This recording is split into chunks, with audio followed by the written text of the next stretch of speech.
va birinchi bo'lib kim yetib keladi? Abduqodir Husanov yetib keladi. Abduqodir Husanov Manchester City'ning barcha futbolchilarini ortda qoldirib, kichik rekord qayd etdi.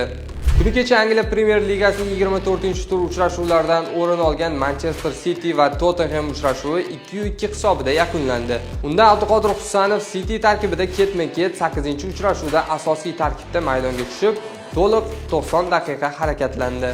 E'tiborga molik jihati, joriy mavsum boshidan buyon biror futbolchi bu natijani takrorlay olmagan. Eng yaxshi natija Niko Gonsalesga tegishli bo'lib, u ketma-ket 7 uchrashuv davomida maydonda to'liq harakatlangan. Hattoki Holland, Diaz, Bruno kabi futbolchilar ham bu ko'rsatkichni takrorlay olmagan. Husanovning Tottenhamga qarshi harakatlari SofaScore ekspertlari tomonidan 608, Flashmob portalida 702, FlashScore'da esa 608 ballga loyiq ko'rildi.